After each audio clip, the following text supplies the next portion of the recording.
Shalom, shalom, shalom, chers frères et sœurs, que la paix de notre Seigneur Jésus-Christ soit avec vous. Soyez les bienvenus dans cette nouvelle vidéo dans laquelle nous allons parler des épreuves. Je vous prie de regarder la vidéo du début jusqu'à la fin et n'hésitez pas à vous abonner, n'hésitez pas à liker la vidéo. Si vous avez des commentaires, n'hésitez pas à écrire vos commentaires. Avant de continuer, nous allons prier le Seigneur. Père Céleste, tu es le roi des rois, tu es le Seigneur des seigneurs. C'est encore un privilège que tu, Seigneur, me donnes, que tu donnes à ces frères et sœurs qui regardent ces vidéos. Je prie, Seigneur, que cette vidéo soit une édification, un encouragement, une lumière pour nous. Et que toute la gloire te revienne. Merci de bénir ton peuple, de les secourir et de les fortifier. Au nom de Jésus-Christ, j'ai ainsi prié. Amen.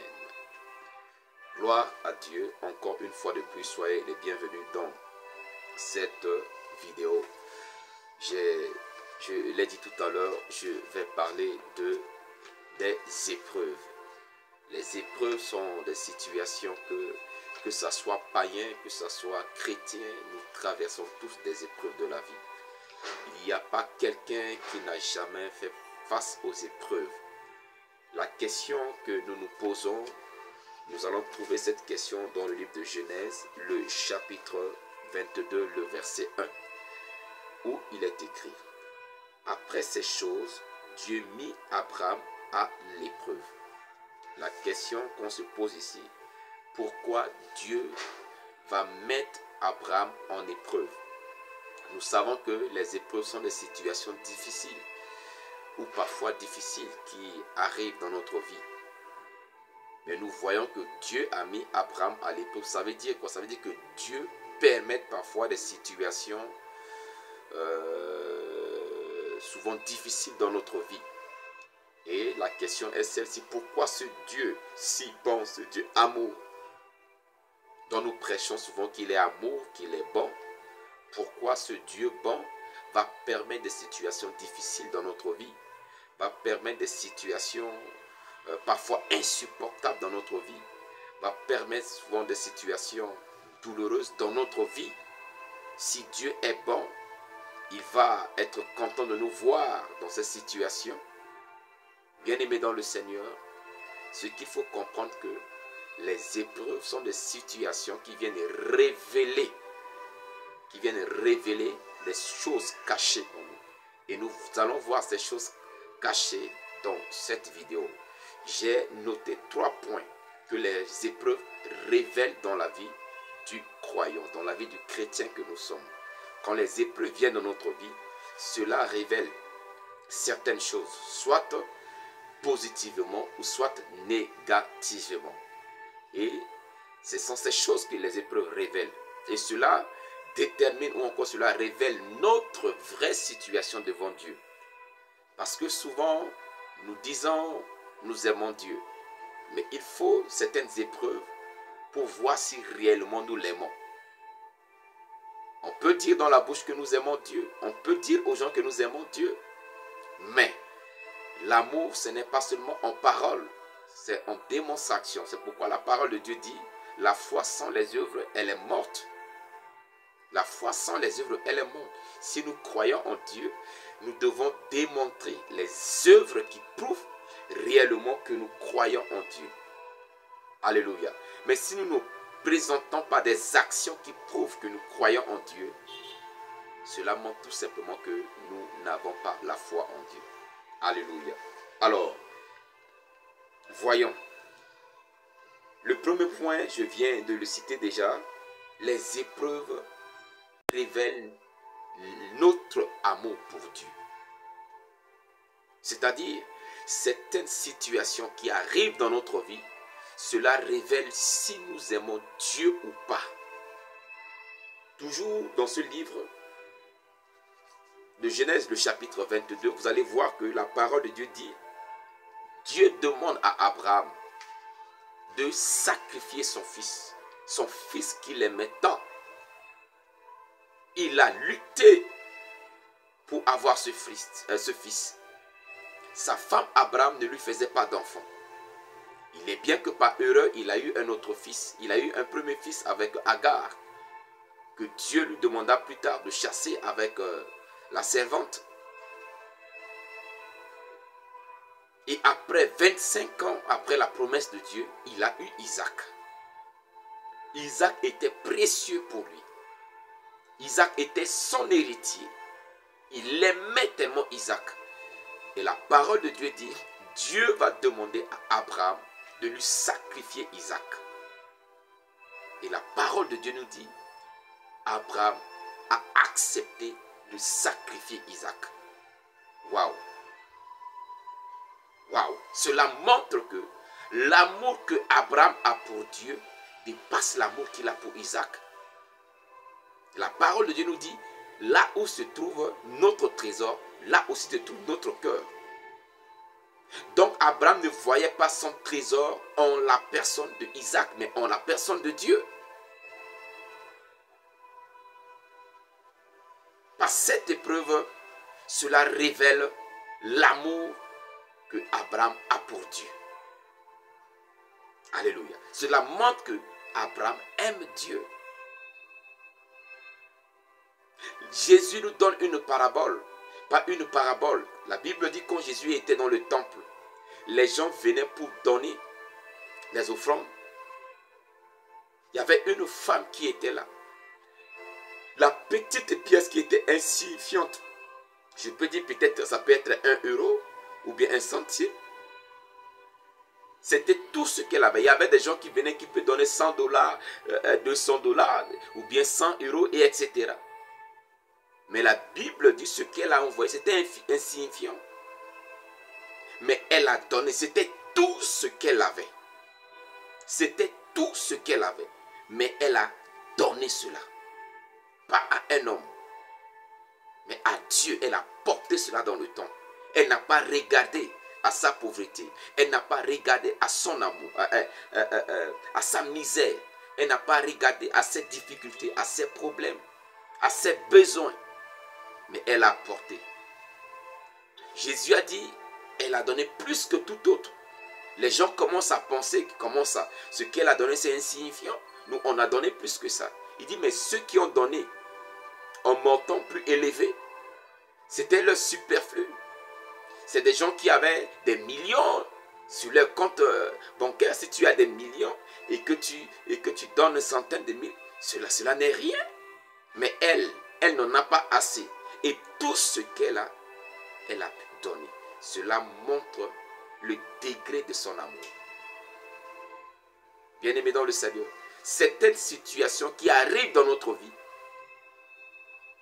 c'est juste pour éprouver, c'est pour mettre à la lumière le degré de notre amour pour Dieu. Mais comment allons-nous réagir, bien-aimés dans le Seigneur? Allons-nous réagir négativement ou positivement? Rappelez-vous que le Seigneur Jésus a dit, celui qui aime son père ou son fils plus que lui, le Seigneur n'est pas digne de lui. Par cette parole, le Seigneur nous exhorte à l'aimer plus que tout. Parce que si nous aimons quelque chose plus que le Seigneur, nous pouvons nous soumettre aux caprices de ces choses et mépriser la parole de Dieu. Voilà pourquoi nous devons aimer Dieu plus que tout. Et certaines situations qui viennent dans nos vies, je l'ai déjà dit, cela révèle le degré de notre amour. Nous devons cultiver l'amour de Dieu au point où quand cette situation va arriver, nous allons réagir comme cette femme. Nous allons réagir comme Abraham. Alléluia. Et dans l'épreuve d'Abraham, nous voyons aussi l'obéissance. Alléluia. Et c'est aussi l'une des choses que les épreuves de la vie viennent mettre à lumière dans notre vie. Les épreuves de la vie, certaines épreuves de la vie, révèlent si nous sommes obéissants à Dieu ou si nous ne sommes pas obéissants à Dieu. Quand Dieu a demandé à Abraham d'aller sacrifier son fils, par amour pour ce dernier, il pouvait désobéir. Mais comme il aime Dieu plus que tout, et aussi il a décidé de faire quoi? D'obéir à Dieu. il a obéi à la volonté de Dieu. Bien-aimé, si tu es à la place d'Abraham, comment tu vas réagir? Si je suis à la place d'Abraham, comment je vais réagir? Il a obéi. Et l'une des choses qui est très difficile dans la vie des croyants que nous sommes aujourd'hui, c'est l'obéissance. L'une des choses qui nous fatigue, c'est l'obéissance. Et surtout que le monde court à sa fin aujourd'hui. On devient de plus en plus désobéissant à Dieu, désobéissant à la parole de Dieu. Alléluia. L'obéissance. Et la parole de Dieu dit, l'obéissance vaut mieux que les sacrifices. L'obéissance vaut mieux que les sacrifices. Quand Dieu demande à Saül d'aller, d'exécuter son ordre, d'entrer dans ce village, d'exécuter tout ce qui respire, homme, femme, animal, Saül est entré. Il a gardé le roi en vie. Il a gardé les troupeaux qui sont en forme en vie. Mais qu'est-ce que le prophète Samuel lui dit? Il dit l'obéissance à la voix de Dieu vaut mieux que le sacrifice. Certaines situations qui arrivent dans notre vie, c'est juste pour révéler le degré de notre obéissance. C'est pour révéler ce qui est cassé. Nous avons un cœur obéissant à Dieu ou bien un cœur désobéissant. C'est pour révéler aux hommes ou encore révéler à nous-mêmes. Sinon Dieu, il connaît, Dieu sait. Mais souvent, nous parlons. Mais il faut Dieu permet des situations pour que nous-mêmes, on se rende compte. Alléluia. Autre chose que les épreuves dévoilent dans la vie du croyant,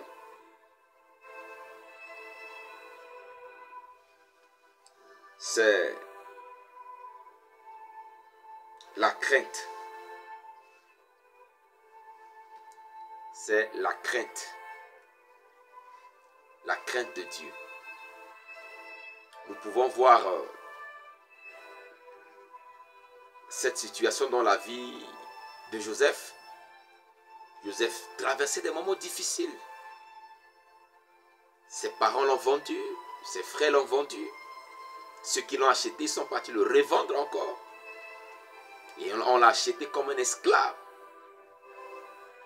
Et la petite paix qu'il a eue auprès de celui qui l'a acheté, auprès de son maître, la femme de son maître est tombée amoureuse de Joseph. Et cette dernière demande à Joseph de coucher avec elle. Qu'est-ce que Joseph a à gagner? Je suis déjà vendu, je suis haï par mes frères. Voilà une femme. Je suis un esclave, je n'ai pas de femme. Voilà la femme de mon maître qui me désire. Il pouvait tomber dans le jeu. Mais Joseph avait la crainte de l'Éternel. Il dit, je ne peux pas faire quelque chose d'aussi mal. Et cette crainte a poussé Joseph à ne pas tomber dans cette épreuve, à ne pas tomber dans cette tentation. Et souvent, dans nos moments difficiles, dans nos moments d'épreuve, et nous voyons ça beaucoup plus avec nos sœurs, pas seulement avec les femmes, mais beaucoup plus avec nos sœurs. Tu traverses des moments difficiles, tu cherches le travail et tu arrives dans l'entreprise. Et le patron propose de coucher avec toi d'abord avant de te donner le travail. Beaucoup sont tombés dans ce genre de situation. Bien-aimé dans le Seigneur, quand tu connais ta valeur aux yeux de Dieu, quand tu as la crainte de Dieu, et tu sais que ton corps est le temple de Dieu, et ton corps est censé appartenir à celui qui est appelé ton mari, tu ne vas pas te permettre de livrer ton corps à des pareilles situations. Mais malheureusement, beaucoup tombent dans le piège. beaucoup même dans leur travail. Et ça devient non seulement la personne s'est donnée pour avoir le travail ou le poste, mais ça devient des habitudes dans le travail. Et malheureusement, même cela arrive avec des personnes mariées. Quand il n'y a pas la crainte de l'Éternel, on fait des mauvaises choses. Je pense que sur notre page, ou encore sur notre chaîne YouTube, on a fait une vidéo sur la crainte de l'Éternel. Vous pouvez défiler sur la liste des vidéos, vous allez voir ça, vous allez regarder, ça va vous édifier. La crainte de l'Éternel. La Bible dit la crainte de l'Éternel, c'est la haine du mal. Si nous craignons Dieu, nous allons haïr le mal. On ne va pas se permettre de commettre le mal. Un enfant de Dieu qui commet le mal, ça doit être par erreur. Mais quand la crainte de Dieu est là, et quand les situations se présentent, le Saint-Esprit nous alerte. Mais quand nous sommes charnels, on ne peut pas être à l'écoute du Saint-Esprit. Les épreuves révèlent si nous avons la crainte de Dieu ou pas. Autre chose que les épreuves révèlent dans la vie de croyant, c'est sa fidélité. La fidélité du croyant. Les situations difficiles de la vie révèlent si nous sommes fidèles ou infidèles. Et nous pouvons voir ça dans la vie de Job. Job a perdu tout en une seule journée. Il a perdu tous ses biens. Il a perdu ses propres enfants. Tout ce qu'il avait comme économie, comme bien, il a tout perdu. Il a perdu ses serviteurs. Quelques jours plus tard, sa propre santé.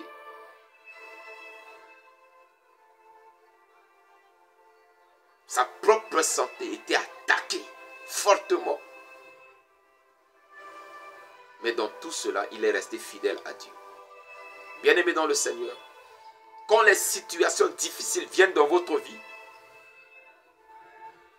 que faites-vous ou que ferez-vous?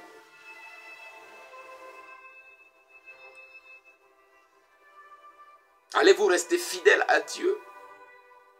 Il y a une parole du Seigneur Jésus-Christ qui souvent me fait réfléchir beaucoup. Il dit, quand le Fils de l'homme reviendra, trouvera-t-il la foi sur terre? Sachant qu'au moment de son retour, il y aura trop de difficultés sur la terre. Mais est-ce que dans cette difficulté, est-ce que nous allons rester fidèles à lui? Face à la persécution, ou encore dans la persécution, est-ce qu'on va rester fidèle à Dieu?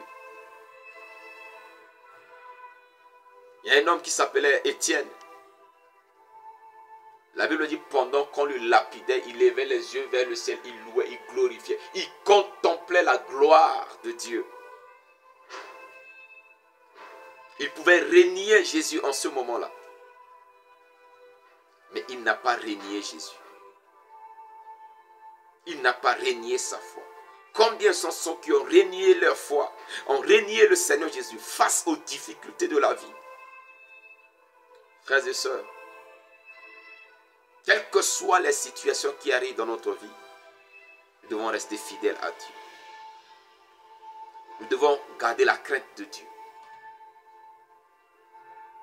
Nous devons continuer à aimer Dieu. Aimer Dieu. Rien ne doit nous séparer de l'amour de Dieu. Et aussi, nous devons obéir à Dieu. Car quel que soit ce que Dieu nous demande, sa main puissante est derrière nous pour nous secourir et pour nous soutenir. S'il a demandé à Abraham de sacrifier son fils,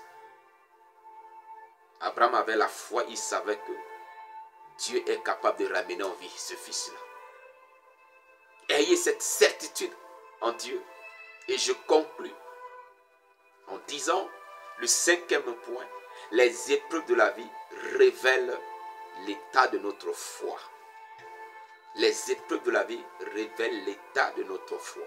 Et dans cet acte d'Abraham, toujours de Genèse 22, nous voyons là-bas non seulement l'amour de Dieu, nous voyons là-bas non seulement la crainte de Dieu, nous voyons là-bas non seulement l'obéissance à Dieu, non seulement la fidélité à Dieu, nous voyons aussi la foi en Dieu.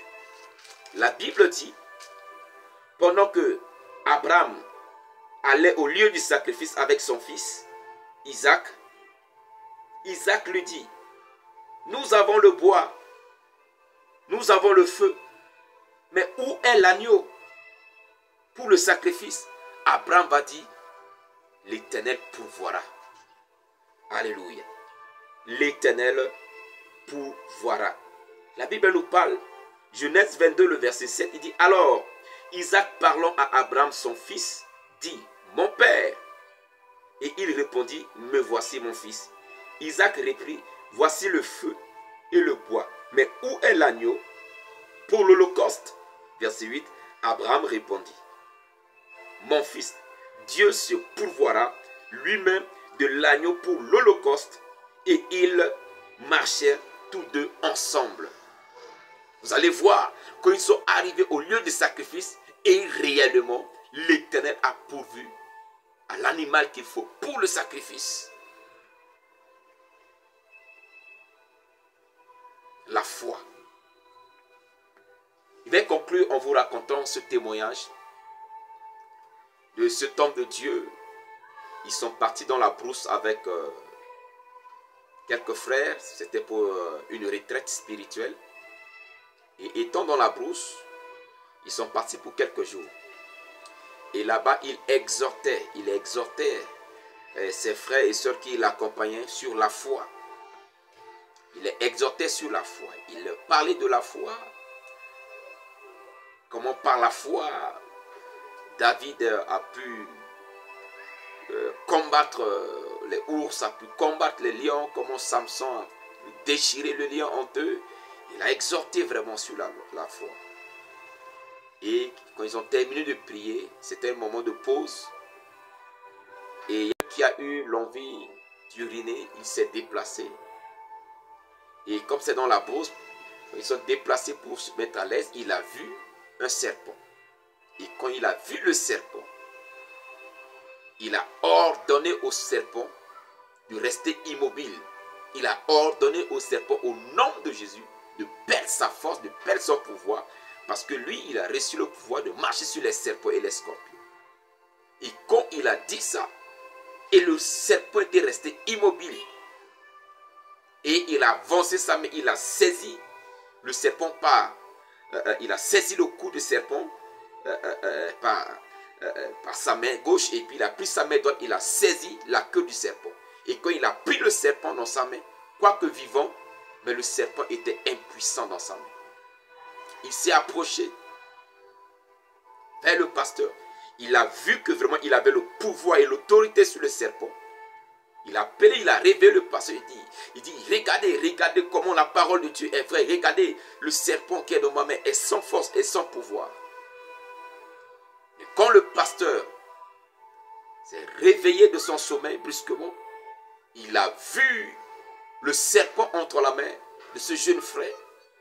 Il a sursauté de son lit, il a crié, il a chassé le frère, il dit, va là-bas, va avec le serpent, retourne, va jeter le serpent plus loin là-bas. Cela montre combien de fois nous parlons souvent de la foi, mais nous n'avons pas la foi. Nous parlons de Dieu, mais nous ne croyons pas en Dieu. Nous parlons de Dieu, mais nous n'obéissons pas à Dieu. Nous parlons de Dieu, mais nous ne craignons pas Dieu. Nous parlons de Dieu, mais nous ne sommes pas fidèles à Dieu. Nous parlons de Dieu, mais nous ne sommes pas obéissants à Dieu. Et souvent, ce sont des épreuves de la vie qui révèlent ces situations. Bien-aimés dans le Seigneur, si vous êtes en train de traverser des moments difficiles et vous êtes tombé dans cette vidéo, prenez un moment, réfléchissez. Est-ce que dans ces moments difficiles que vous êtes en train de traverser en ce moment, est-ce que la crainte de Dieu est toujours là? Est-ce que vous êtes toujours fidèle à Dieu? Est-ce que vous êtes toujours obéissant à Dieu? Est-ce que l'amour de Dieu est toujours là? Cet amour, cet engouement pour Dieu ou pour les choses de Dieu est toujours là dans votre cœur? Est-ce que la foi est toujours là? Je conclus à travers ce verset. Désolé, je disais que j'allais conclure avec le témoignage, excusez-moi. 1 Pierre, le chapitre 1, le verset 7. 1 Pierre, le chapitre 1, le verset 7 dit ceci. Je lis la parole du Seigneur. Il dit, afin que l'épreuve de votre foi, plus précieux que l'or périssable, qui cependant est éprouvé par le feu, ait pour résultat la louange, la gloire et l'honneur lorsque Jésus apparaîtra. Alléluia. Lorsque Jésus apparaîtra. Peut-être je relis à partir du verset 6 pour faciliter la compréhension. On dit, c'est là ce qui fait votre joie, quoique maintenant, puisqu'il le faut, vous soyez attristés pour un peu de temps par diverses épreuves, afin que l'épreuve de votre foi, cette foi qui est précieuse, plus que l'or périssable, qui cependant est éprouvée, cette foi est éprouvée par le feu, par des situations de la vie, mais qui aura pour résultat la louange, la gloire et l'honneur lorsque le Seigneur Jésus-Christ apparaîtra. Alléluia. Si nous restons fidèles à Dieu, nous demeurons dans son amour, dans sa crainte, dans son obéissance, dans les moments difficiles que nous traversons, dans nos épreuves, la fin, ça sera la gloire, ça sera la louange lorsque le Seigneur Jésus reviendra. Ça ne sera pas la pleure. Beaucoup vont pleurer lorsque le Seigneur Jésus reviendra. Ils vont dire, mais pourquoi j'ai abandonné le Seigneur? Pourquoi j'ai abandonné le Seigneur?